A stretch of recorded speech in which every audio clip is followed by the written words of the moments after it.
제가 생략하기로 하고요. 우리 학생들이 잘 듣고 우리 학생들 연구에 큰 도움이 됐으면 좋겠습니다. 자, 지금부터 그러면 강의를 시작하겠습니다. 우리 김성수 교수님 큰 박수로 환영해 주시기 바랍니다. 네, 고맙습니다. 예, 여러분 안녕하십니까? 예, 방금 유흥열 교수님께서 소개해 주신 김성수입니다. 우선 뭐 이렇게 제가 참 회사 삼성전자에 오래 다니다가 이제 한 1년 전에 학교로 왔는데 이렇게 또 우리 유흥열 교수님을 비롯한 그 여러 교수님들께서 제게 제가 경험한 것들을 그 학생 여러분들하고 나눌 수 있는 이런 좋은 기회를 주셔가지고 무엇보다도 감사를 드립니다. 예, 그래서 저는 뭐 그 금속공학과를 85년에 졸업하고 이제 물리학으로 전공을 바꿔서 석사 박사학위를 하고 삼성종합기술원에 입사해서 그다음에 이제 10여 년 근무하다가 삼성전자 반도체 연구소로 가서 EUV 그 개발을 시작을 해서 한 18년 정도 EUV 개발을 해서 양산까지 완수를 하고 그다음에 이제 한 1년 전에 연세대학교 연구교수로 옮겨가 있습니다. 자, 그래서 제가 이번 강좌에서 말씀드릴 내용은 우선 오늘은 주로 이제 그 디테일로 한 기술로 들어가기 전에 그 리소그라피 전체의 좀 큰 픽처를 좀 전달을 해드리려고 할 겁니다. 그 다음에 두 번째는 제 2강에서는 그 사실은 리소그라피에서 제일 중요한 거는 기본적으로 광학입니다. 근데 사실은 이제 제가 그동안 회사에 있을 때도 사실은 우리 서울대학교를 비롯해서 주로 서울대학교 매년 그 한 번씩은 와서 강의를 하고 그랬는데 보니까 우리 그 공대생들이 그 뭐 옛날에도 그렇지만 지금도 여전히 광학을 접할 기회가 그렇게 쉽지는 않은 것 같더라고요. 그래서 그 뭐 다만 리소그라피만 아니라 광학이라는 거는 특히 그 메트롤로지하고 인스펙션하고 이런 거를 비롯해서 산업에서 요소에서 그 많이 사용이 되기 때문에 좀 특히 여기서는 이제 리소그라피하고 관련된 데 국한해서 광학을 아예 좀 기초부터 좀 설명을 드리려고 시도를 했습니다. 그래서 여러분들 이제 많은 분들이 그 재료공학을 전공하고 계신데, 그러니까 재료의 광학적 성질이라는 거는 그 굴절률이라는 개념으로 다 표시가 되죠. 그러면 이제 사실 굴절률이라는 것도 맥스웰 방식에서부터 그냥 자연스럽게 나옵니다. 그래서 이제 뭐 그런 것들을 한번 그 구조가 어떻게 되는지 한번 같이 보는 그런 그 기회를 갖게 되어 있고요. 그다음에 그 이미징이라는 건 사실은 리소그라피도 그렇고 카메라도 그렇고 현미경도 그렇고 전부 이미징입니다. 근데 그 이미징을 다루는 이론이 사실은 퓨리어 광학이라는 부분이 있습니다. 그래서 여러분들이 이제 그 공업수학 시간에 퓨리의 변환에 대해서 배우셨을 거예요. 그러니까 굉장히 수학이 잘 정리가 돼 있죠. 그래서 이제 이 이미징이 퓨리의 변환이라는 것만 한번 증명이 되면 그 다음부터 그 퓨리의 변환에 이미 정리가 돼 있는 수학을 적용하면 쉽게 다 이렇게 그 계산을 할 수가 있는 거죠. 그리고 이제 그 2강에서는 어떻게 보면 기초 원리에 대해서 제가 좀 말씀을 드릴 거고요. 그 다음에 제 3강은 이제 이게 사실은 실제 지금 반도체 팹에서 그 반도체 제품을 만들고 할 때 리소그라피를 적용을 하고 할 때 사용하는 개념과 용어 이런 것들을 그리고 이제 그런 여러 가지 공정에 대한 설명 이런 것들을 3강에서 제가 말씀을 드릴 겁니다. 그래서 보통 이제 제가 지금까지 저도 그렇고 뭐 다른 분들도 리소그라피 회사에 계신 분들이나 뭐 아무튼 리소그라피 강의가 있다면 주로 3강에서 다루는 내용들 위주로 다루고 있습니다. 예, 그래서 3강은 이제 그런 좀 그런 실제 그 실용적인 그런 면에서 리소그라피를 다룰 거고요. 근데 여기는 이제 리소그라피 프로세스 컨트롤, 그다음에 이제 ARF 이머전, 그다음에 멀티플 패터닝 다 지금 많이 쓰고 있는 기술이죠. 그다음에 이제 레지스트 이제 머티리얼의 메커니즘에 대한 거, 그다음에 이제 그 리소그라피의 원판이 되는 마스크에 대한 내용, 이런 것들을 이제 3강에서 다룰 겁니다. 그다음 4강의 내용은 사실은 많은 부분은 사실 제가 지난번에 그 콜로퀴움에서 발표드렸던 내용하고 좀 중복이 되는데, 이제 거기에다가 그 EUV 리소그라피도 이제 사실은 막 시작한 그런 겁니다. 이제 그 리소그라피 EUV 리소그라피 기술이 리소그라피 기술이 지금 마지막이라고 지금 보고 있어요. 여러 가지 이유에서.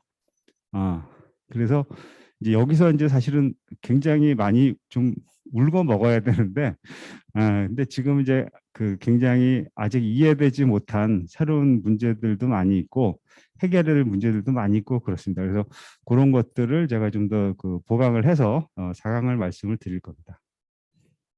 예, 그래서 오늘은 이제 1강 기술, 리소그라피 기술의 개요를 말씀을 드립니다. 자, 근데 시작하기 전에 그 제가 여러분들한테 좀 도움이 될 만한 책들을 지금 좀 소개를 드리고자 합니다. 여기 맨 먼저 그 더칩이라는 거는 책은 이게 사실은 어떻게 보면 기술사입니다. 그 반도체의 기술사. 그러니까 IC를 처음, 여기 앞에 사진이 왼쪽에 있는 분은 그 텍사스 인스트루먼트에서 IC를 발명한 분이고, 오른쪽에 있는 분은 그 로버트 노이스, 인텔의 창업자이기도 하죠. 그 당시 이제 페어차일드에 있던 분인데, 왼쪽에 있는 분 이름이 갑자기 생각이 안 나네요. 보겠습니다. 생각이 갑자기 안 나네. 자, 아무튼 그래서 왼쪽에 있는 분은 두 분이 거의 동시에 IC를 발명을 하고, 왼쪽에 있는 분은 사실은 노벨 물리학상까지 받으셨죠, 2000년에.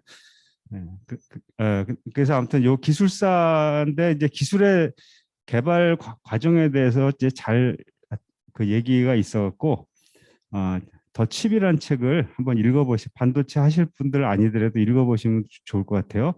그 다음에 그 옆에 있는 책이 Fundamental Principles of Optical Lithography라는 책인데, 요게 이제 리소그라피 공정에 대해서 아주 이론부터 자세하게 잘 설명한 책이에요.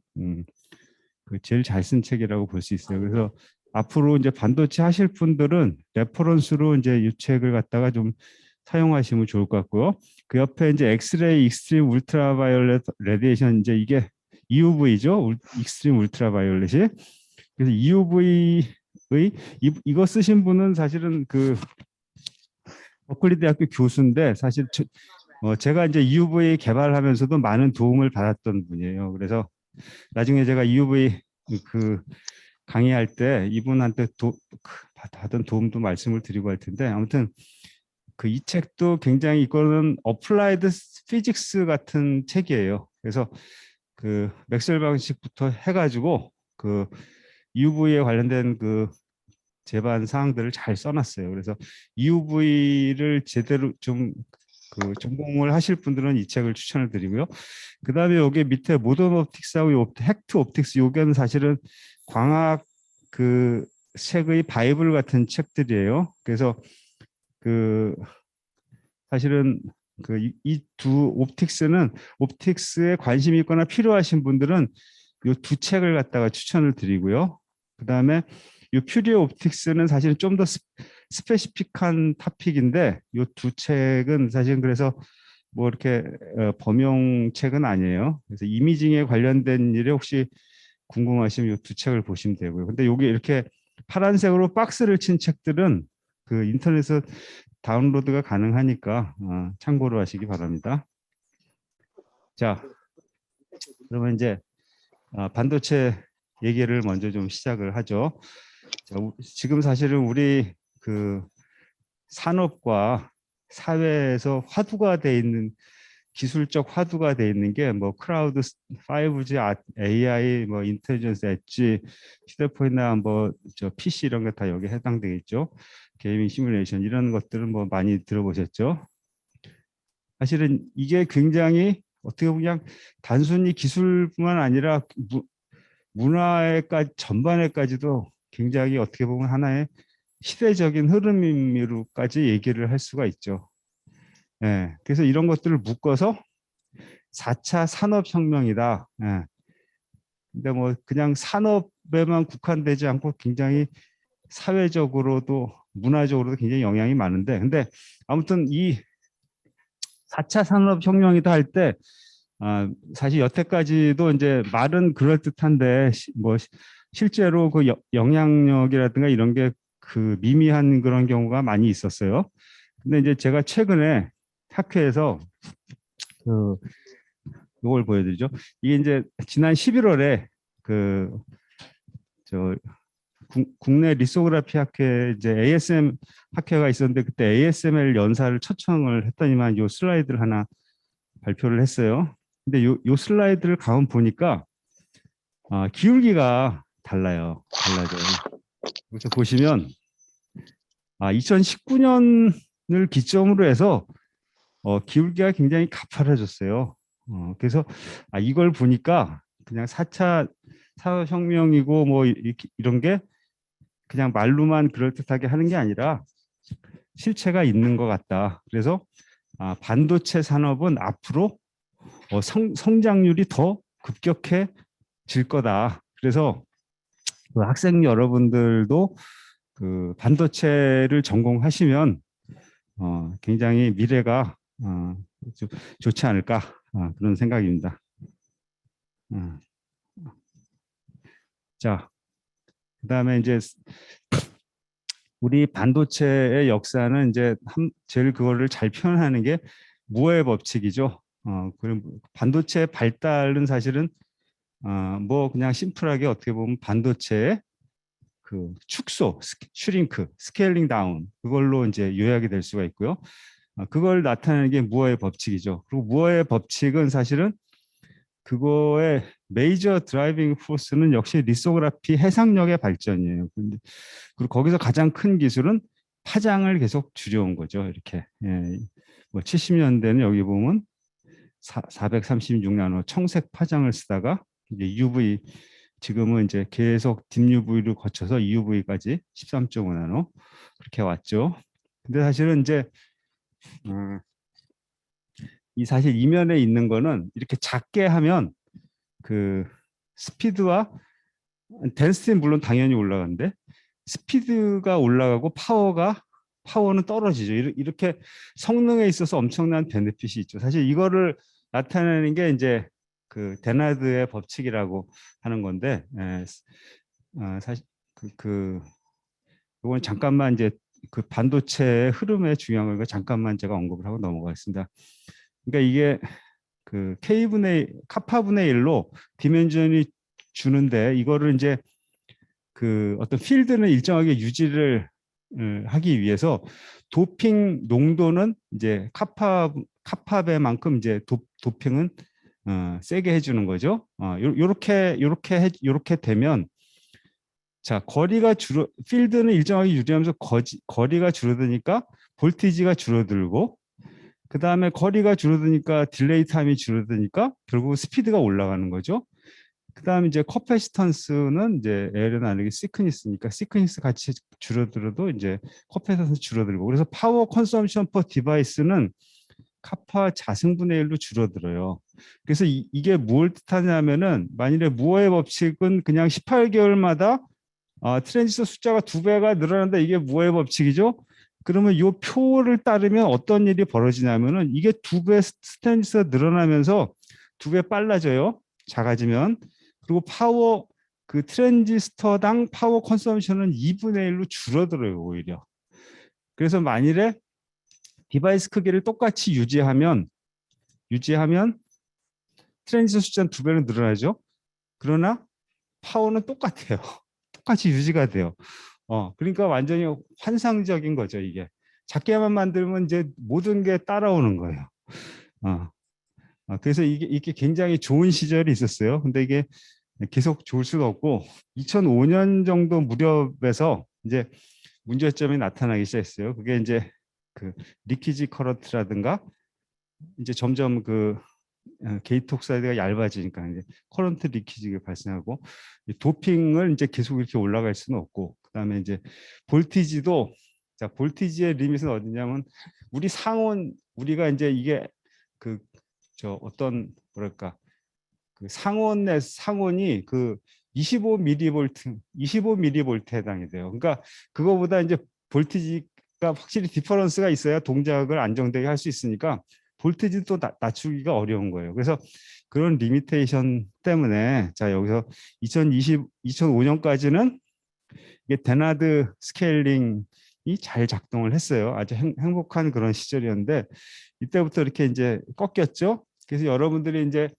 그 컴퓨터 CPU에서 이제 그 코어 숫자가 늘어나잖아요. 2개 쓰고 4개 쓰고 뭐 좋은 거 8개 쓰고 그렇게 하는데 그게 이제 그 슈링크 해가지고는 더 이상 스피드를 올리기가 어려우니까 코어 숫자를 늘린 거죠. 그리고 그 이 트랜지스터 공정에서는 이제 스트랜드 실리콘 하면 이제 실리콘에 저머늄을 같이 넣어가지고 격자 향수를 키우면 그 이펙티브 매스가 줄어들어요. 그 밴드 엔지니어링이라고 그러는데 그렇게 하면 이제 빨라지죠. 그래서 이제 스피드를 올리는 거. 그다음에 리키지 커런트를 좀 방지하기 위해서 그 하이케이 메탈 게이트 쓰면 이제 좀 두껍게 옥사이드를 유지할 수 있으니까. 그다음에 이제 핀펠 써가지고 여기 커런트 그 면적을 옆면으로 다 커런트 흘러갈 수 있게 해서 커런트 면적을 올리고, 이것도 스케일링 점점 하면 핀펫 숫자를 줄여야 되니까 위로 쌓는 거죠. 나노 시트를 만들어서 이 옆면을 다 이용하는 거죠. 그래서 이게 트랜지스터의 트렌드고, 그 다음에 이제 리소그라피 트렌드가 이 밑에 있죠. 사실은 이게 아이맥에서 만든 재료인데 뭐 이거 하나가 사실은 그 거의 반도체의 트렌드를 다 요약을 하고 있어요. 자, 그래서 우리가 지금 만들어야 되는 반도체 구조를 한번 보면, 자 이게 티피컬한 로직의 셈 구조예요. 그럼 밑에 트랜지스터가 있고 이 그 메탈하고 콘택 레이어를 통해 가지고 이 트랜지스터 뭐 다른 소자도 중간에 있죠. 근데 이런 것들을 요 메탈 레이어로 다 연결을 시키는 거예요. 그다음에 D램은 이제 여기도 역시 밑에 트랜지스터가 있고 그게 여기 빈 라인, 워드 라인 있고 커패시터하고 하나씩 트랜지스터가 다 연결시키는 그런 구조가 되겠어요. 근데 이제 여기 D램의 이 옛날 D램인데 아무튼 이 디바이스는 그 전부 그 3차원 구조죠. 3차원 구조인데 이 만드는 프로세스는 2차원을 적층시키는 구조로 만들죠. 그래서 이제 그 리소그라피로 패턴을 하고 etch를 하고 뭐 데포지션, 뭐 클리닝, CMP, 임플란트, 메탈라이제이션 뭐 등등 다른 공정하고 전부 조합을 해가지고 D램에서는 제가 삼성에 있을 때 이제 보통 한 600 스텝 숫자가 제품을 하나 만드는 600 스텝 이렇게 만들고 로직은 한 800 스텝. 그래서 이제 그 삼성전자 같은 경우에 그 예를 들면 뭐 디스플레이라든가 다른 거에 아니면 뭐 휴대폰이라든가 그 휴대폰 같은 경우는 제가 얼핏 듣기로 스텝 수가 뭐 30 몇 스텝이라고 들었어요. 그건 뭐 제가 맞는지 정확하게 모르겠지만 아무튼 근데 이 반도체가 아무나 할 수 없다 이렇게 삼성에서 자신하고 있는 게 이렇게 스텝 수가 많은 거예요. 800 스텝이 이렇게 돼 있고 각 스텝마다 굉장히 노하우가 많이 들어가 있기 때문에 함부로 다른 나라에서 들어올 수 없다. 이제 진입 장벽이 높다 이렇게 얘기를 하는 거예요. 이 공정이 복잡한 게 하나의 원인입니다. 그리고 이제 그 이 디바이스 매니팩처링 플로우를 오버뷰를 하면 자 칩 디자인을 하고 그다음 레이아웃 디자인을 하죠. 근데 레이아웃은 이렇게 2D 패턴으로 이렇게 여러 개 쪼개야 되죠. 쪼개서 각각을 마스크로 만들어서 이제 그 패터닝을 각각의 2D 패턴을 만들고 공정을 진행해서 이렇게 3D 구조를 만들고 그다음에 이제 요 칩을 잘라서 테스팅을 하고 패키징을 하고 그런 순서로 갑니다. 그래서 이제 여기 한번 다시 한번 그 반도체 공정 순서를 한번 요약을 했는데요. 이제 이 그 웨이퍼 이제 프리 프로세스를 거쳐서 리소그라피를 진행을 하고 그다음에 이제 etch나 아니면 임플란테이션이나 그걸 거쳐서 클리닝 CMP 그다음에 이제 다시 필름 데포지션을 하고 이걸 사이클을 계속 도는 거죠. 이렇게 해서 2D 패턴을 계속 만들면서 쌓아 올라가는 거죠. 네. 그래서 자, 그다음에 이제 범위를 조금 좁혀서 이제 리소그라피 프로세스에 포커스를 하면 자, 레이아웃 디자인을 하고 그다음 스텝이 뭐냐면은 OPC라는 게 있어요. 왜냐하면은 이게 광을 사용하다 보니까 광 자체의 회전이라든가 이런 그 여러 가지 광학 자체의 성질이 있어요. 그것 때문에 이런 레이아웃 모양대로 마스크를 만들면 그게 웨이퍼에 가서는 전혀 다른 모양으로 찍혀요. 그래서 그거를 역보정해주는 작업이에요. 이게 이제 나중에 제가 좀 자세히 말씀드릴 겁니다. 그걸 옵티컬 프로스미티 코렉션이라는데 그래서 OPC를 해서 웨이퍼에 원하는 그 디자인에 가깝게 웨이퍼에 찍힐 수 있도록 광학의 효과를 전부 보정을 해서 OPC라는 걸 수행을 합니다. 그래서 그 모양대로 마스크를 만들죠. 마스크를 만들고 이제 노광 장비에서 노광을 하면 노광 장비에서는 이제 광학의 이미지를 만들어 주는 거죠. 그게 이제 노광 장비하고 붙어 있는 게 트랙이라는 게 있어요. 그래서 트랙에는 이제 레지스트를 그 코팅을 하고 그래서 이제 여기다 감광을 하고 그다음에 디벨롭을 해서 이렇게 레지스트에 그 패턴을 만들어주고 이제 이걸 가지고 다음은 갖고 가서 이제 etch를 한다든가 임플란트를 한다든가 그 다음 공정으로 가는 거죠. 그래서 어떤 제가 강의에서 특히 3강, 제가 세 번째 강의가 실제 그 칩을 만들 때 일어나는 여러 가지 일들을 말씀을 드리는데 그게 사실은 이 과정을 좀 디테일하게 말씀을 드릴 겁니다. 자, 그다음에 이제 리소그라피 프로세스 플로우를 다시 좀 한 번 더 말씀을 드리면 먼저 이제 그 표면에 그 흉을 제거하기 위해서 그 베이크를 하죠. 그다음에 HMDS라는 거를 코팅을 해서 요거 목적은 이제 어디전을 레지스트하고 웨이퍼의 어디전을 좋게 하는 거예요. 그런 다음에 레지스트를 스핀 코팅을 하고 레지스트를 코팅을 하고 그다음에 이제 소프트 베이크라는 걸 해서 여기에 이제 그 솔벤트를 제거를 해주죠. 그다음에 이제 노광 장비로 가서 그 이미징을 하고 그러면 여기에 겉으로 보기엔 아무것도 없지만 속에 어떤 그 화학적 변화가 일어나요. 광을 맞은 데는 안 맞은 데하고는 다른 그 화학적 성질이 좀 다르게 되죠. 그러면 여기서 지금 쓰는 그 레지스트는 이제 주로 여기에 그 광을 맞으면 그 엑시드가 생겨요. 그래서 이 엑시드가 이제 그 확산되면서 반응을 해서 여기에 이제 패턴을 스무스하게 잘 만들어 주는데 그걸 하는 게 이제 포스트 익스포저 베이크라는 스텝이고 그 다음에 이제 디벨롭 용액을 넣어줘서 그 예를 들면 이제 광을 맞은 데는 이제 다 씻겨 나가게 디벨롭을 진행하고 그다음 하드 베이크를 한 다음에 이제 여러 가지 그 검사를 하죠.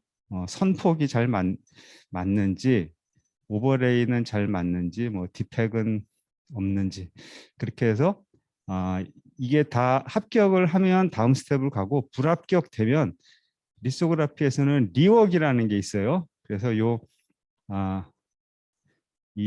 만일에 불합격하면 여기 레지스트를 다 벗겨낼 수가 있어요. 그래서 다시 이렇게 진행을 하면 되고요.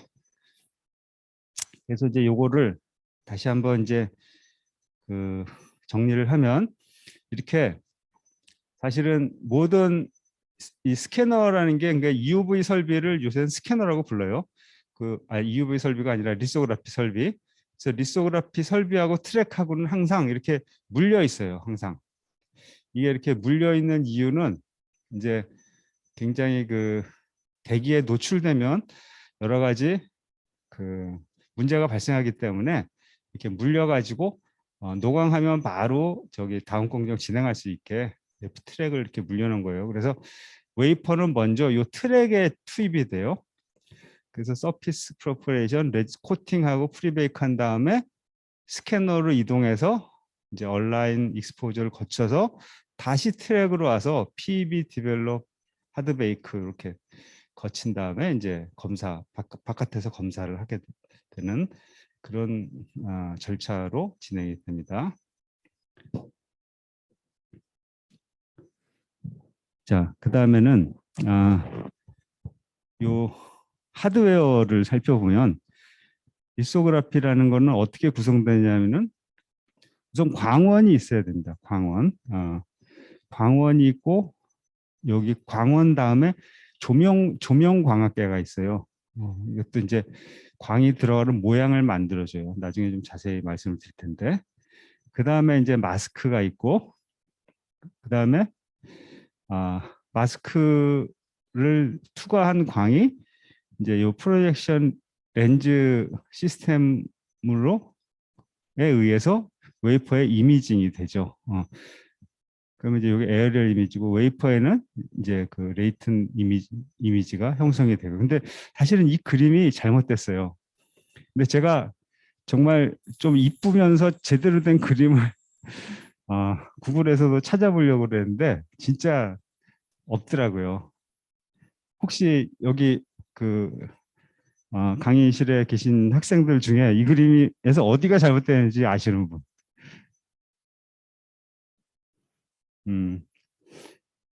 어디가 잘못됐냐면은 사실은 여기 요 그림을 마스크 그림하고 똑같이 그려놨잖아요. 이렇게 되질 않아요. 그러니까 마스크에서 저 빛이 회절이 돼요. 회절이 돼가지고 여기서는 완전히 전혀 다른 그냥 산란된 그런 이미지가 들어가요. 요 렌즈로. 그럼 렌즈의 역할은 그거를 다시 요 마스크에 가까운 그런 이미지로 만들어진 역할을 해요. 근데 이제 이거 그린 사람도 이제 광학에 대한 이해가 없이 그린 것 같아요. 그래서 아무튼 그런 것들을 여러분들이 이제 이번 강좌를 이제 지나면서 이해를 하실 겁니다.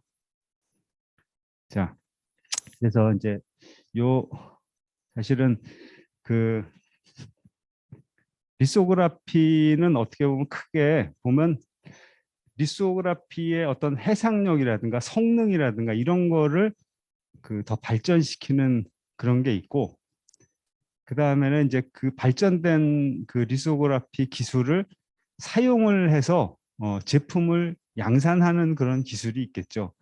그래서 제가 이제 주로 그 세 번째 강의에서 말씀드릴 내용은 그거를 사용해서 양산을 하는 그런 거에 관한 내용들이고, 이제 네 번째 EUV에서 말씀드릴 내용은 이제 근데 이런 리소그라피의 엘리먼트들이 갖춰져 있어야 그걸 사용해서 저 양산을 하고 할 텐데 그 이제 EUV 같으면 어떻게 보면 그게 이제 없는 상태에서 제가 참여를 해가지고 그런 요런 저 요소들 하나하나의 개발에 제가 직접 다 관여를 했어요. 그래서 그런 경험담을 같이 해서 말씀을 드릴 겁니다.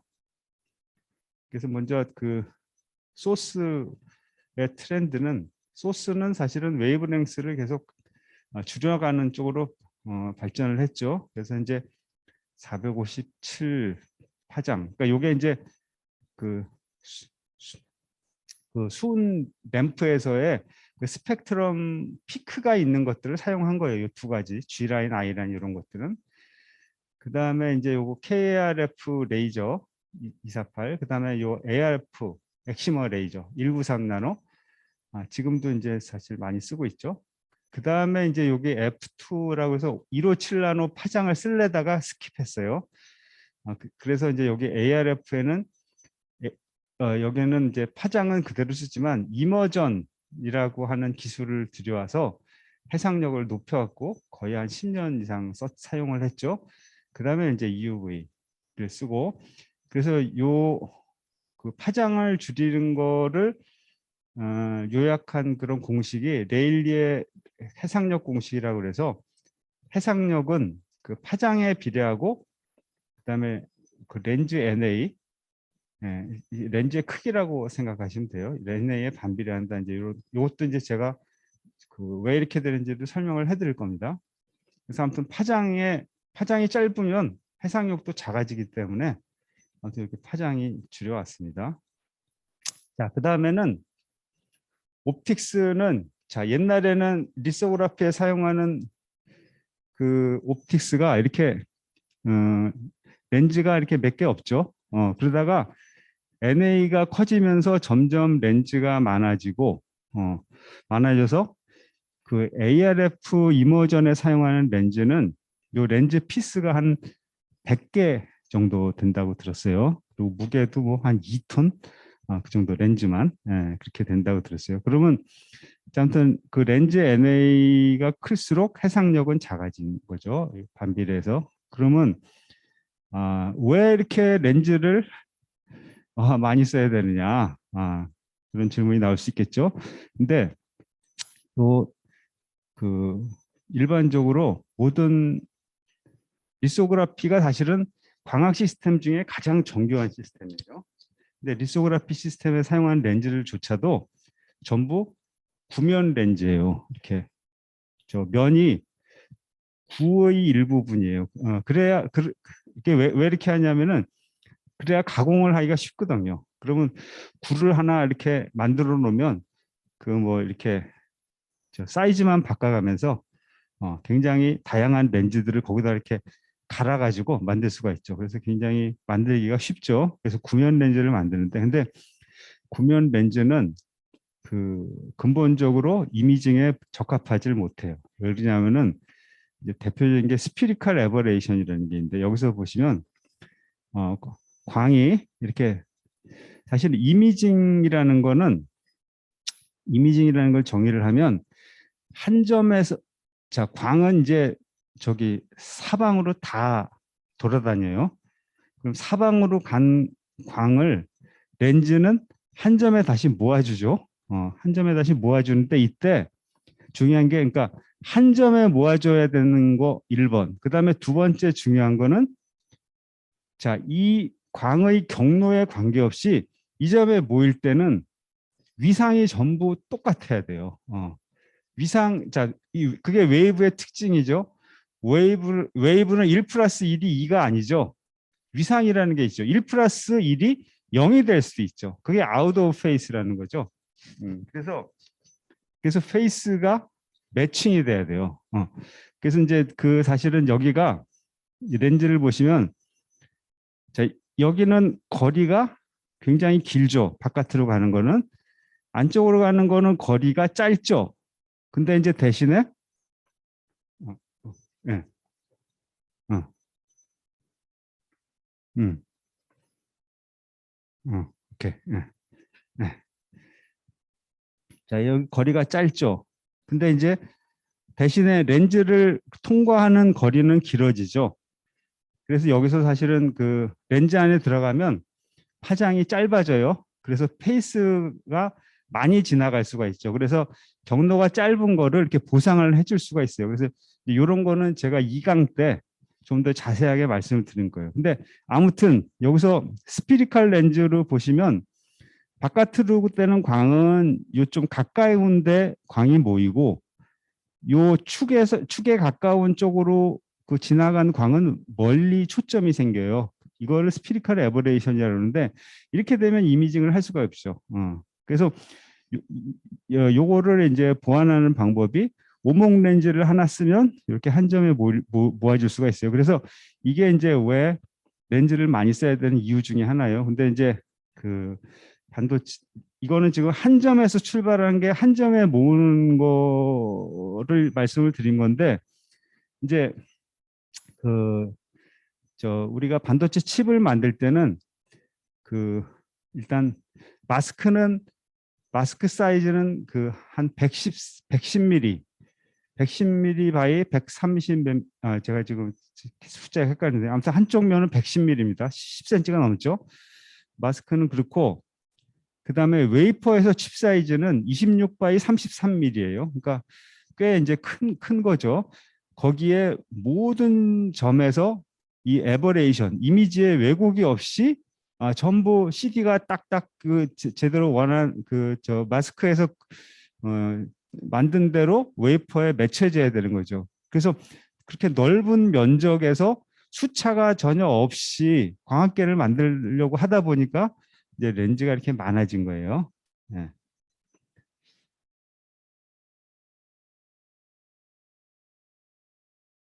여기 조금 컴퓨터가 문제가 있는 것 같은데. 네. 오케이. 네. 고맙습니다. 자, 그다음에 마스크는 간단하게 말씀드리면 이제 그 패턴의 원판, 웨이퍼 패턴의 원판인데 지금은 이제 웨이퍼 패턴보다 4배 크게 만들고 있어요. 그러면 이제 마스크 만들기가 쉬운 게 큰 장점이죠. 그다음에 마스크는 사실은 원판이니까 여기에 디펙이 있으면 이제 모든 웨이퍼 칩에 다 디펙이 생기는 거니까 이거는 기본적으로 디펙 프리가 돼야 돼요. 그래서 훨씬 공정이 까다롭죠. 그리고 이제 ARF나 KRF에서는 투과형 마스크를 쓰고 EUV에서는 이제 반사형 마스크를 쓸 거예요. 그래서 요게 이제 요런 걸 하나의 다이라고 그러고 이거 마스크 전체 이거를 샷이라고 불러요. 그래서 지금 예를 들면 이제 휴대폰에 들어가는 AP 칩 같은 경우는 이 마스크 한 샷에 12개였을 거예요. 제가 이제 회사를 나오다 보니까 이제 기억력이 자꾸 떨어지네요. 12개 다이가 들어갔을 거예요. 그러니까 마스크 하나에 같은 칩이 12개. 그다음에 이제 그다음에 이 옆에는 얼라이먼트 키라든가 마스크 아이디라든가 이런 것들을 잔뜩 키들을 넣어서 이제 스캐너가 이제 마스크가 딱 들어오면 이제 여기 정보들을 읽어가지고 마스크 아이디도 확인하고 얼라인도 하고 이렇게 해서 노광을 진행을 합니다. 자, 그다음에 이제 이 리소그라피 시스템은 기본적으로 요거 이제 리소그라피 시스템은 클린룸에 있죠. 근데 이제 요 광원 이제 ARF, KRF는 레이저고요. 뭐 EUV도 사실은 CO2 레이저를 쓰죠. 나중에 자세히 말씀을 드릴 겁니다. 레이저는 이제 서브팹이라고 그랬어요. 거긴 클린룸이 아니죠. 서브팹에 있고 거기서 이제 광을 이렇게 올려 보냅니다. 이렇게 올려 보내면 여기서 이제 조명 광학계를 거쳐 가지고 여기에 이제 마스크 스테이지가 있고 마스크가 있어요. 마스크를 투과해 가지고 옵티컬 리소그라피 같으면 이제 요게 광학계죠. 광학계를 거쳐서 여기 웨이퍼에 이미징이 되는 그런 구조가 되겠어요. 다음에 이제 EUV는 사실은 뭐 여기 소스에서 여기 이제 플라즈마를 만들어 가지고 플라즈마에서 사방으로 발광이 되면 요게 이제 콜렉터 미러가 돼 가지고 거기서 이제 광을 모아주고 조명광학계를 거쳐서 마스크에서 또 이제 반사를 시켜가지고 웨이퍼로 보냅니다. 아무튼 여기 모양이 굉장히 아무튼 다르지만 원리는 똑같아요. 전부 이미징이고 퓨리의 광학 이론이 똑같이 적용이 됩니다. 사실. 예. 자, 그 다음에 또 하나 이제 용어를 알아두셔야 될 게 우리가 사실은 리소그라피 장비를 전부 스캐너라고 부르죠. 스캐너. 스캐너 이제 문서 스캔하는 그게 이제 뭔가 이렇게 슬릿에서 광이 나와서 쭉 밀고 가면 그게 이제 스캐너인 거죠. 근데 리소그라피 장비가 실제로 그렇게 생겼어요. 그래서 옛날에는 스테퍼라고 그래갖고 한 샷을 요게 이제 한 샷이죠.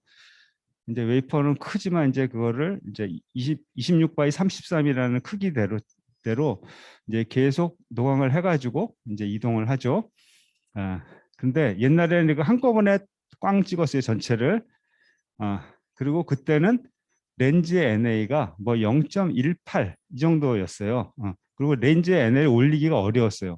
왜냐하면 한 번에 꽝 찍으면 그거 전체가 다 완벽해야 돼요. 렌즈가 전면이 다 완벽해야 돼요. 근데 이제 그 NA가 커질수록 렌즈의 숫자가 많아지는데, 그러면 이제 그 많은 렌즈를 전부 완벽하게 하려면 엄청나게 코스트가 많이 들고 수율이 떨어지는 거죠. 그래서 이제 NA를 올리지 못하다가 요 스캐너라는 아이디어가 나온 다음부터 NA를 이머전 같으면 1.33까지 올렸어요.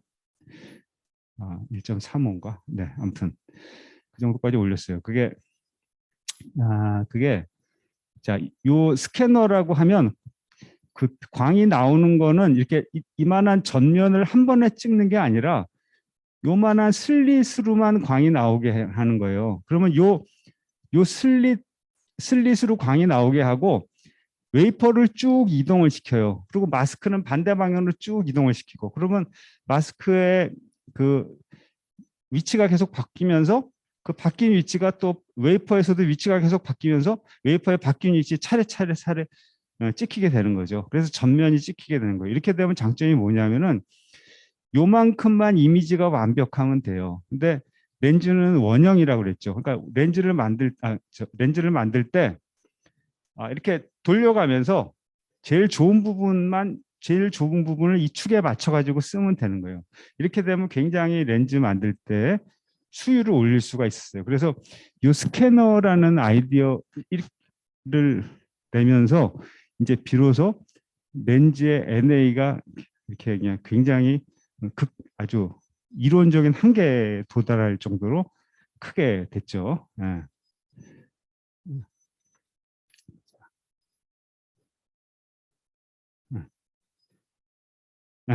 자,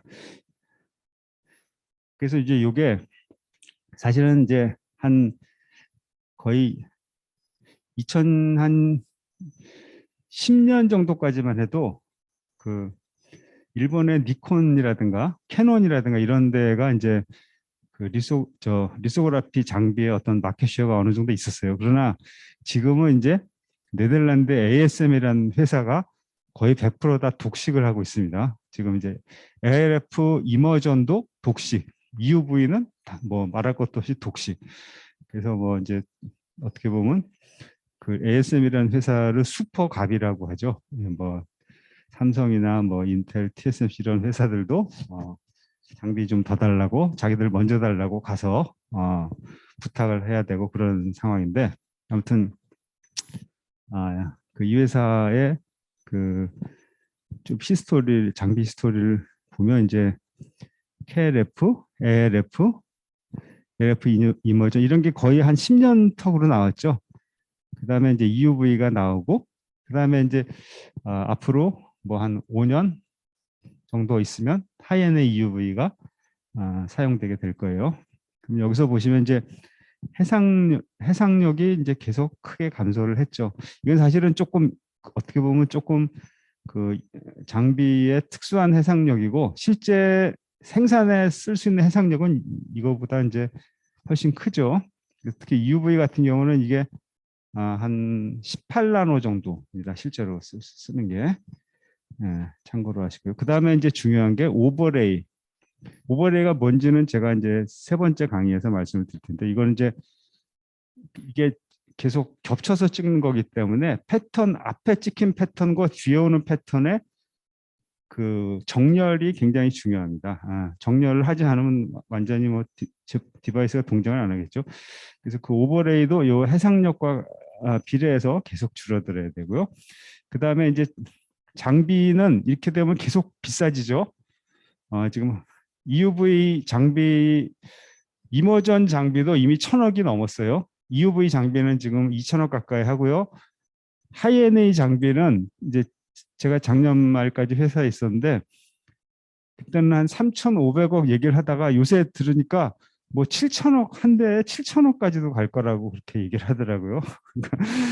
어떻게 보면 이제 그 회사 서플라이어가 하나만 남다 보니까 그냥 부르는 게 값으로 이렇게 되고 있는 것 같기도 한데, 아무튼 장비가 비싸지니까 이제 이거를 그 컴펜세이션 하려면 이제 스루풋이 생산성이 좋아져야 되겠죠. 그래서 생산성도 계속 좋아져 왔습니다. 음.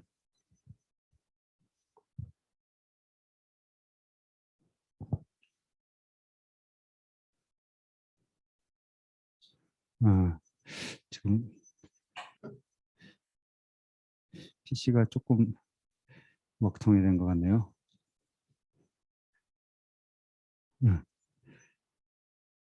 오.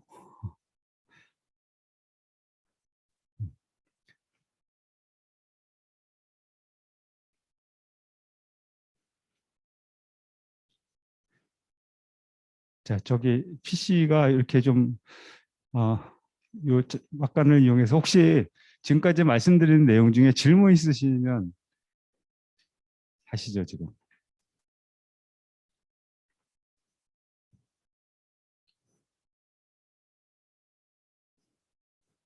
음, 음, 네. 오케이. 그렇게 합시다.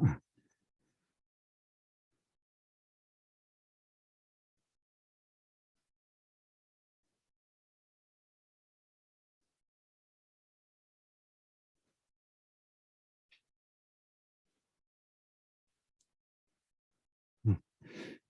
그러면 지금 그거 띄우고 저기 그 다음번 강의도 같이 띄워놓으면 좋을 것 같아요. 진짜.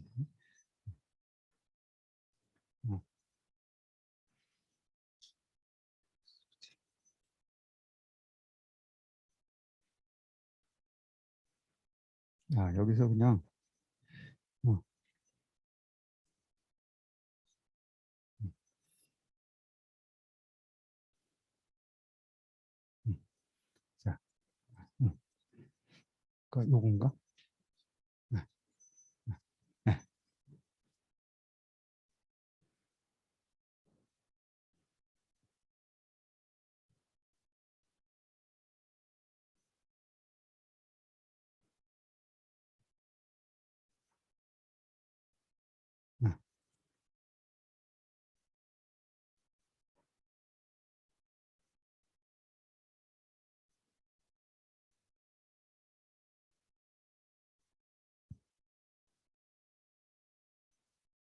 음,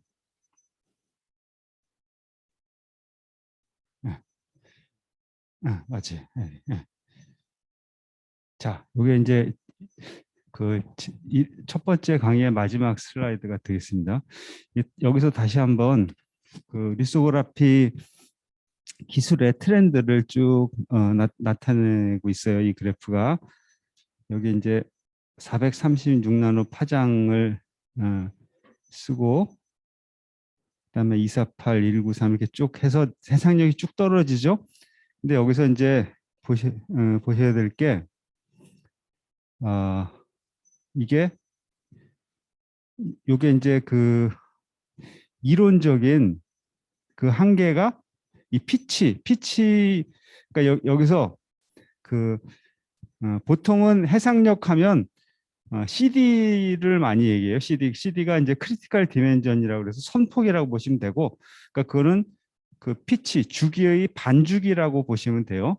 근데 이제 여기서 0.5 NA보다 0.5 람다 하면 요거는 주기를 가지고 따진 거예요. 이런 거 이제 두 번째 강의에서 자세하게 말씀을 드린 거예요. 그래서 아무튼 요 점선은 이론적인 한계예요.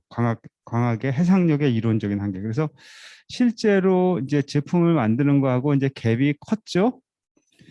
그러다가 사실은 그 193 ARF가 나오고 ARF 이머전이 나왔는데 근데 뭐 이게 뭐 제품 주기는 뭐 1년 또는 2년에 한 번씩 계속 그 집적도가 향상된 새로운 제품이 나오니까요, 반도체는. 그러니까 이제 근데 이 리소그라피 기술을 그렇게 새로 개발하기는 어렵죠. 그리고 EUV가 굉장히 지연이 많이 됐어요. 그러다 보니까 사업을 계속 해야 되다 보니까 여기서 어떻게 보면 이제 다른 공정 기술로 그걸 다 메꾼 거예요. 그래서 보시면 여기서 보시면 이론적인 한계하고 요 실제 제품 만들고 딱 붙었죠. 이론적인 한계까지 온 거예요. 그리고 이분 그 밑으로까지 내려갔죠. 이거는 뭐냐면 뭘 나타내냐면 멀티플 패터닝을 해서 그러니까 한 번 찍는 그 한계 밑으로 내린 건 전부 멀티플 패터닝 했다는 얘기예요. 요 주위에서. 그리고 여기서 이렇게 그 이론적인 한계까지 점점 다가가는 이 기술을 우리가 레졸루션 인핸스먼트 테크놀로지 RET라고 불러요. 그래서 그것도 이제 주로 두 번째하고 세 번째 강의에서 다 설명을 드릴 거예요. 그래서 여기서 이제 트렌드를 보시면 75년도를 보면 이제 G 라인 여기 436나노 화장을 쓸 때는 해상력이 한 2.7 마이크론 정도 됐어요.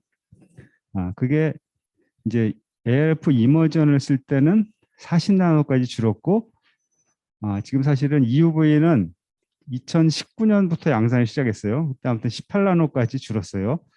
그 하프 피치 CD 기준으로 해가지고 많이 줄었죠. 근데 화장은 이제 436, 193, 13.5. 아무튼 이거 주는 것보다는 해상력이 훨씬 많이 줄었죠. 그 말은 이제 다른 게 또 많이 역할을 했다는 말이죠. 근데 NA를 보시면 자, 이 당시는 0.16 굉장히 작은 값인데 이머전에서 1.35까지 커졌죠. 그러다가 0.33으로 다시 굉장히 값이 작아졌죠. 이거는 EUV에서는 반사광학계를 쓰기 때문에 어쩔 수 없이 이렇게 된 거예요. 왜냐하면은 빛이 지나가려면 반사니까 광학계를 이렇게 피해서 지나가야 되잖아요. 그러니까 광학계를 크게 못 만드는 거야. 광학계를 빛이 피해 다녀야 되니까 광학계를 이렇게 NA가 이렇게 크게 만들 수가 없었던 거예요. 그래서 이렇게 이제 파장에서는 굉장히 많이 줄였는데 NA는 오히려 거꾸로 올라갈 수밖에 없었다. 그리고 그 다음에 이제 주목해야 될 부분이 자, 요게 아까 말씀드렸던 레일리 이퀘이션인데 요게 이제 최소 선폭은 NA에 반비례하고 렌즈가 클수록 작아지고 그 다음에 파장이 작을수록 또 작아진다. 이제 이런데 앞에 K1이라는 상수가 있죠. 요거 이제 리소그래피에서는 K1 팩터라고 하는데 요 공정 변수가 하나 있는 거예요. 그래서 이제 요거가 이제 보통 0.25가 이론적인 한계예요. 그 선폭으로 하면 피치로 하면 이제 0.5고 두 배니까. 근데 이제 이 값이 여기서 보시면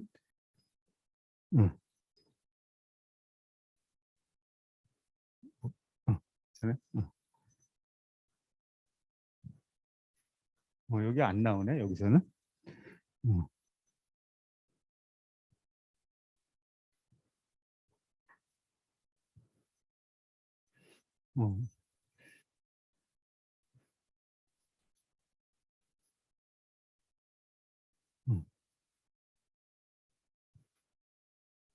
왜 그럴까? 나왔네.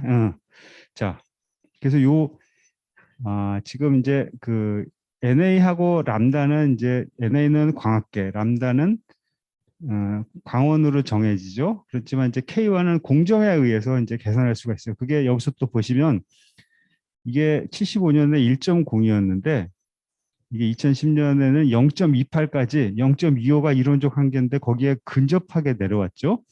근데 EUV로 가면서 이게 다시 커졌어요. 도로 커졌어요. 근데 이제 아까 NA는 반사광학계에서 할 수 없다 하지만 여기는 그럼 도대체 왜 이렇게 작은 값을 못 쓰고 클 수밖에 없는지 사실은 앞으로 우리가 EUV에서 열심히 공부를 해가지고 할 수 있는 룸이 있는 부분이 바로 이 부분이에요. 이 K1 값을 이론적인 한계인 0.25까지 내려가게 되면 엄청난 그 효과를 올릴 수가 있는 거죠.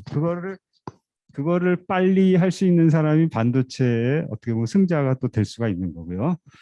그렇게 되면 굉장히 물리와 화학을 열심히 공부를 해야 되는 거예요. 굉장히 펀더멘탈하게 이제는 그런 영역까지 와가지고요. 그래서 여러분들이 이제 앞으로 활약을 하셔야 될 그런 부분이 되겠습니다. 자, 이렇게 해서 예, 제가 첫 번째 강의를 마쳤고요. 그래서 아직 시간이 20분 정도 남아 있기 때문에 제가 두 번째 강의로 넘어가서 시간 되는 데까지 하겠습니다. 어.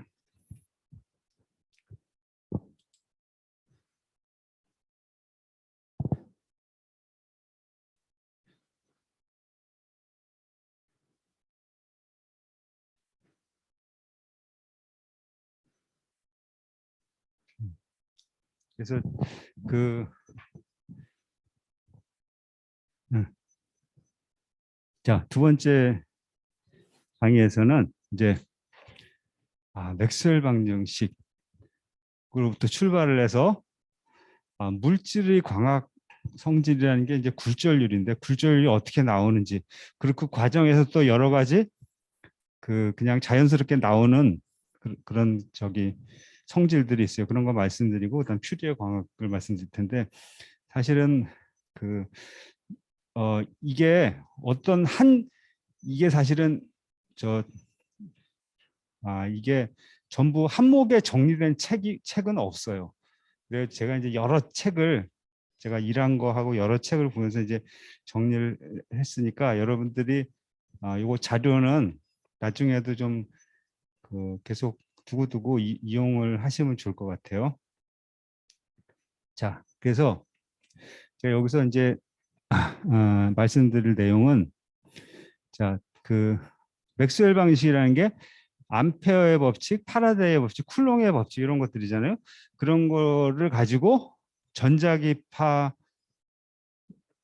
거를 유도를 수학적으로 그게 맥스웰이 한 일이죠. 맥스웰이 한 일이죠. 그래서 그걸 한번 보여드리고, 그러니까 이제 여러분들이 그 전자계약을 배우셨으면 이제 그 텐데 아마 전자계약 안 배우신 학생들이 많기 때문에 요거를 한번 하고요. 그 다음에 이제 전자기파는 그 필드 방향, 그러니까 진동하는 방향이 진행 방향의 수직이죠. 그래서 이제 이게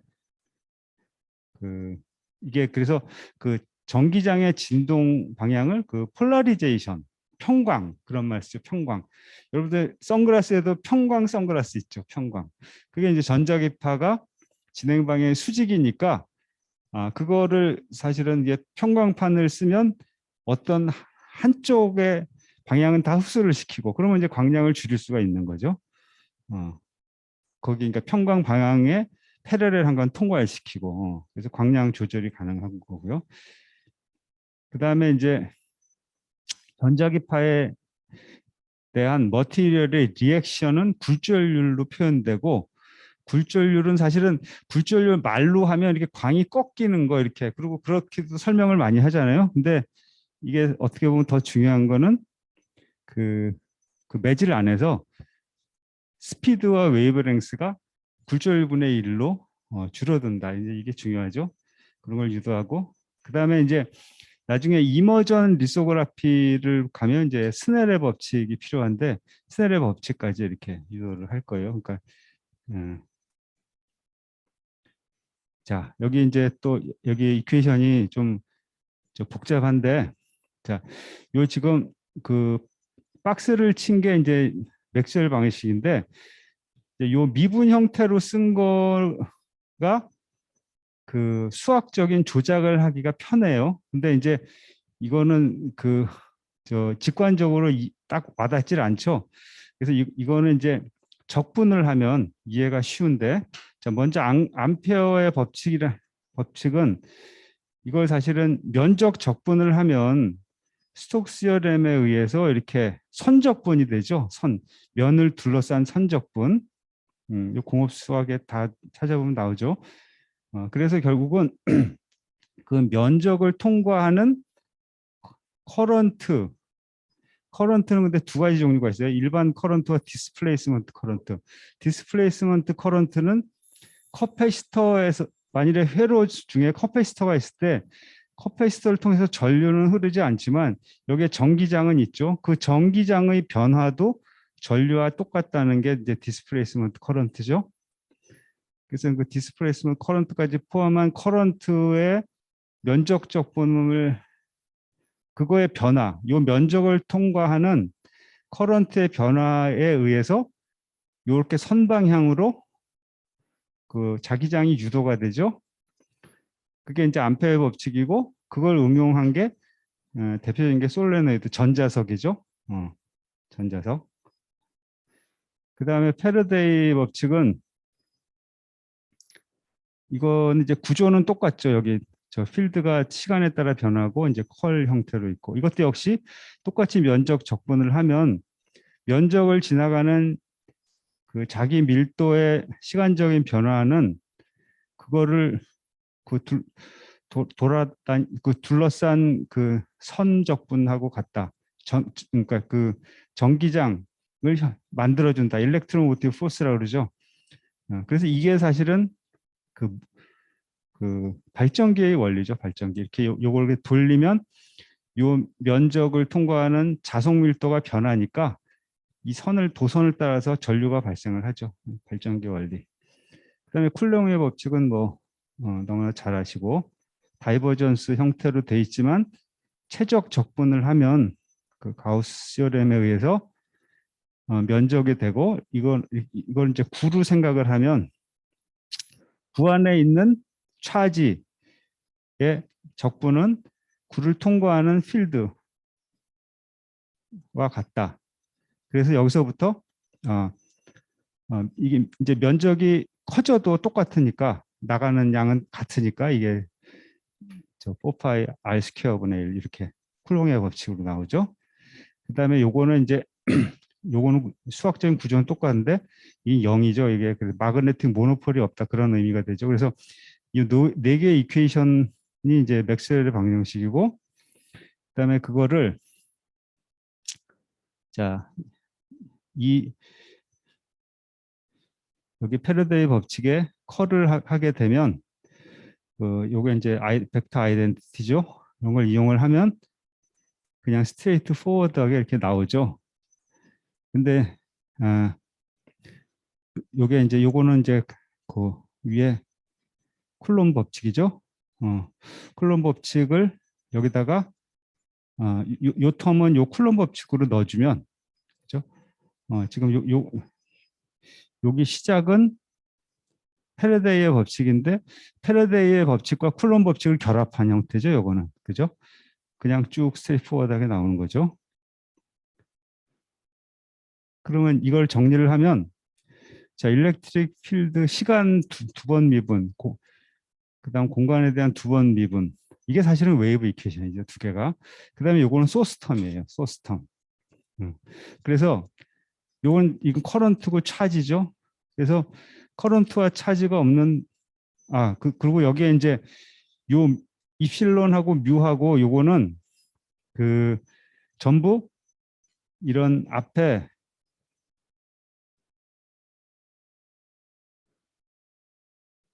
저기 이런 암페어 법칙이라든가 이런 거에서부터 측정할 수 있는 상수죠. 근데 여기서 이 C라는 게 여기서 딱 튀어나왔는데, 바로 이 C가 그 요 전자기파의 속도가 되죠. 속도. 근데 그걸 어떻게 할 수 있냐면은, 자, 그러니까 진공 상태면 이제 차지도 없고 커런트도 없으니까 이거 0으로 놓죠. 그럼 이거의 솔루션은 바로 이런 그 익스포넨셜 펑션, 이게 상가함수죠. 주기적인 함수. 그러니까 이게 파동이죠. 근데 여기서 이제 K는 람다가 공간에 대한 주기고, 람다분의 2파이 X 이런 꼴로 나타내고, 오메가는 시간에 대한 주기 T분의 2파이, 그래서 2파이 U라고 이런 꼴로 나타내고, 그래서 요거를 요게 페이스죠. 페이스 텀이 콘스탄트라고 넣었을 때 이걸 이제 시간에 대한 미분하면 속도가 C로 나오죠. 요 C. 근데 이 C가 바로 아까 패러데이 법칙 그런 걸로 저기 알 수 있는 그런 값이 되죠. 그래서 전자기파의 속도를 여기서 그냥 이론적으로 딱 알 수 있는데, 실제로 나중에 측정을 하니까 정확하게 맞았죠. 그래서 요거를 조금만 더 이렇게 풀면 안테나에서 이렇게 저 전자기파가 나오고 하는 거를 쉽게 얻을 수가 있어요. 근데 이제 그 리소그라피하고 직접 관련이 없어갖고 제가 이제 넣지는 않았는데, 굉장히 이게 제너럴한 이퀘이션이고, 아무튼 파동이라는 게 나온다. 자, 그래서 이제 이 전자기파가 스펙트럼이 라디오 프리퀀시, 마이크로웨이브 5분에 쓰는 거, 여기 라디오나 뭐 TV에 쓰는 통신에 쓰는 거, 그다음에 여기가 이제 가시광이 나오죠. 그 사이에 가시광이 나오고 UV가 있고 우리 리소그라피에 이제 쓰기 시작한 게 익스트림 울트라바이올렛, 요 엑스레이와 UV 사이에 있는 요 파장을 이제 쓰고 있는 거고요. 그다음에 이제 감마레 이렇게 스펙트럼 전체 스펙트럼이 나오죠. 자, 그다음에는 이제 뭘 할 거냐면은 굴절률이라는 거를 이제 끄집어내려고 그래요.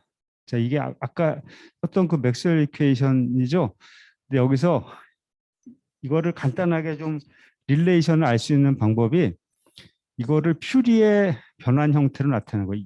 임의의 함수는 퓨리의 변환 형태로 나타낼 수 있잖아요. 그죠? 그러니까 이건 굉장히 제너럴한 거예요. 그래서 퓨리의 변환 형태로 뭐가 좋냐면은 여기 전부 엑스포넨셜로 돼 있으니까 미분하면 자기 자신이죠. 그래서 요 퓨리의 변환 형태로 하고 요 인테그란드만 다 뽑아낸 거예요. 그럼 미분 두 번 하면 뭐 I 오메가 제곱이고 여기는 K 자승이고 이런 식으로 전부 나오게 돼요. 그래서 여기 이제 인테그란드만 하면 이런 식이 뽑아져 나오는 거예요. 전부 그냥 스트레이트 포워드 합니다. 그래서 여기서 그 어떤 일렉트릭 필드의 저 퓨리의 스펙트럼 그 컴포넌트가 이제 이런 식으로 식이 얻어지죠. 근데 여기에 차지 컨저베이션 이퀘이션을 하나 넣게 되면 여기서부터 진짜 재밌어요. 이게 하나 들어가게 되면 여기 이 차지가 이렇게 커런트로 여기서 표현을 할 수가 있어요. 커런트로 이렇게 표현이 됐는데 근데 여기서 오메가 분의 C라는 게 바로 K분의 1이야. 그래갖고 여기 K 두 개 들어가는데 이게 K 자승이 돼가지고 이게 K 방향의 유닛 벡터가 돼요. 그래서 결국 이게 뭐가 되냐면은 여기서 커런트가 있고 커런트의 K 방향 성분을 빼줘요. 그러니까 K의 수직인 방향만 남는 거야 이게. 그래서 트랜스버스 텀만 남는 거예요. 그래서 전자기파는 진행 방향의 수직만 남는다. 이 필드잖아요. 왼쪽이 필드 방향이. 그게 그냥 자연스럽게 결론이 딱 나오는 거예요. 그게. 그래서 여러분들 뭐 저기 이게 혹시 제가 말을 빨리 해가지고 혹시 이해가 안 되시면 그냥 이게 스텝이 다른 걸 레퍼런스 필요 없이 다 이제 이해되실 거예요. 그래서 어떤 전자기파는 진행 방향의 수직이다 하는 결론이 나왔어요. 그다음에 이제 이거는 이제 거쳐가는 거고 우리가 필요로 하는 거는 리프렉티브 인덱스에 대한 그 구조를 좀 알고 싶은 거예요. 근데 자, 클래시컬하게 그 전자기파 안에 있는 그 구속된 전자의 모션은 아주 일반적인 운동 방정식이에요. 여기는 어떤 그 스프링에 달려 있는 전자가 스프링에 달려 있다. 미케니컬하게 그렇게 생각하면 돼요. 그러면 이제 역학 책에 보면 이 방정식이 나와요. 그러면 이제 요게 이제 저 오메가 S 이게 스퀘어가 리스토링 포스를 나타내는 거고 여기에 프릭션을 나타내는 감마가 들어가는 속도에 비례하죠. 그런 텀이 나오고 그다음에 요거 포스는 로렌츠 포스예요. 전기장과 자기장. 자기장에는 이제 속도에 비례하고 거기에 이제 전부 자기장과 속도에 전부 수직인 방향으로 힘이 작용을 하죠. 이게 로렌츠 포스죠. 그럼 여기에 이제 다시 그 타임 시간에 대해서 그 파동 함수로 표현된 일렉트릭 필드를 집어넣으면 이런 식이 나오고 그래서 여기서 이 식에서 포지션 전자의 위치에 대한 이런 식이 나오죠. 한번 미분하면 속도에 대한 식이 나오는데 그래서 커런트는 바로 차지 곱하기 속도죠. 그러면 이제 여기는 이제 여러 가지 애톰들이 많으니까 그걸 서메이션 한 거고요. 여기다 그냥 이 속도 텀을 여기다 집어넣어 주게 돼요. 그러면 앞에 웨이브 이퀘이션에다가 웨이브 이퀘이션에 여기다가 이게 이제 아까 요 차지를 커런트 텀으로 해주니까 트랜스버스, 그러니까 진행 방향의 수직인 텀만 남는다고 말씀을 드렸죠. 그것만 쓴 거예요. 거기에 이 커런트를 여기다가 넣어주면 그 대입하면 이 식이 나오는 거예요. 그래서 이거를 정리하면 바로 이거는 차지 원자가 다 있는 프리스페이스가 아니라 머티리얼 속에서의 일렉트로마그네틱 필드를 나타내는 거예요. 일렉트릭 필드를 나타내는 거예요. 근데 이게 아주 프리스페이스에서의 일렉트릭 필드와 같은 형태로 됐어요. 지금 여기 소스 텀이 다 이리로 똑같이 일렉트릭 필드로 표현이 되면서, 그죠? 그래서 이렇게 표현이 된 거예요. 프리스페이스하고 똑같이 깔끔하게 정리가 됐어요. 그래서 요게 요 밑으로 이렇게 나눠져서 들어간 거죠. 그거를 우리가 굴절율이라고 부르는 거예요. 그죠?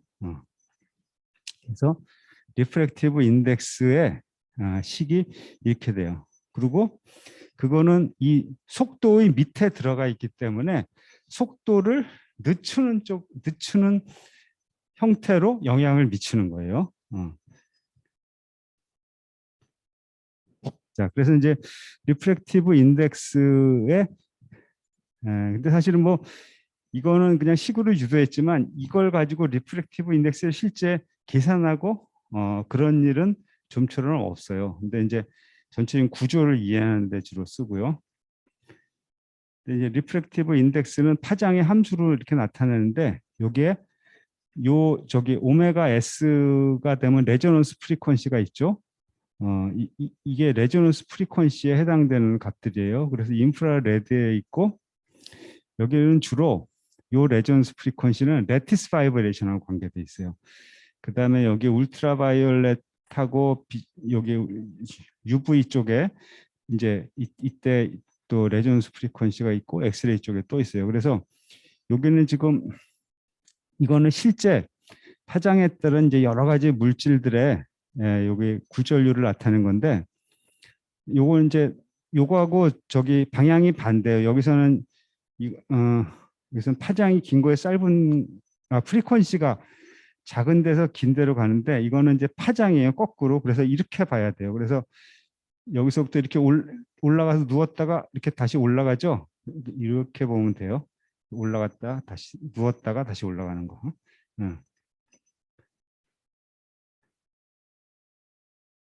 자, 그리고 이제 여러분이 이해하셔야 될 게, 자, 그래서 여기 아까 우리가 유도한 식이고 이것도 역시 페이스가 콘스탄트라고 하는 조건에서 미분을 하면 바로 속도가 n분의 c 이렇게 되죠. 그래서 속도가 굴절율 분의 1로 보통 굴절율이 1보다 크니까 속도가 줄어들죠. 그다음에 이거는 이제 프리퀀시는 일정한데 람다가 줄어들었기 때문에 그래요. 람다가. 그래서 웨이브랭스가 머티리얼 안에서는 n분의 요 람다 제로는 진공에서의 웨이브랭스고요. n분의 람다 제로로 줄어들어요. 그래서 요게 이제 전자기파의 식으로 보면 요 K가 람다분의 1이죠. 그래서 2파이 n K가 결국은 2파이 n 람다분의 x 이렇게 되죠.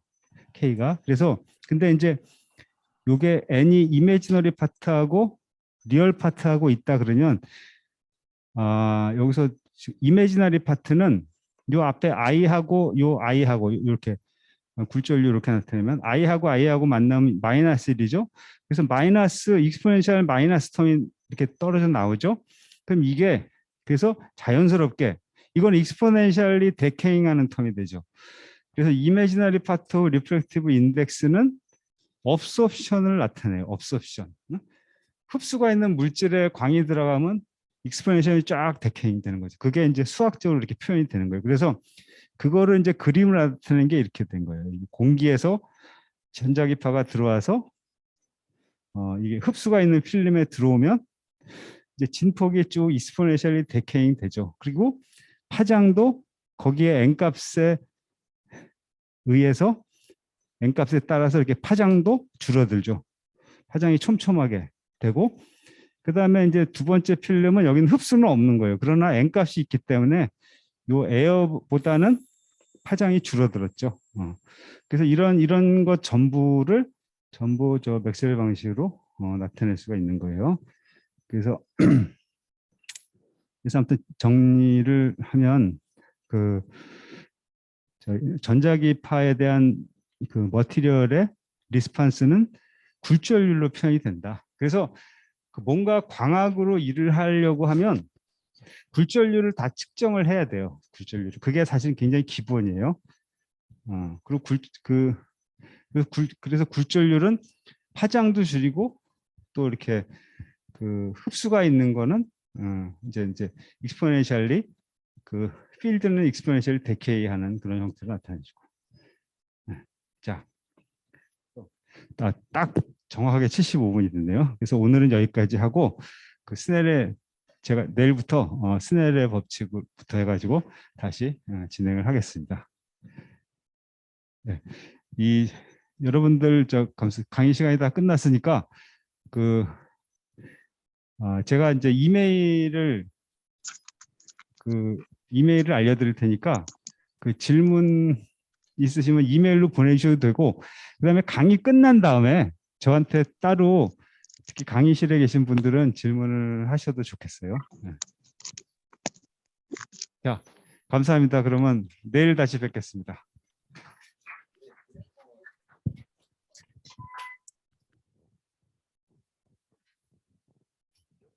육성으로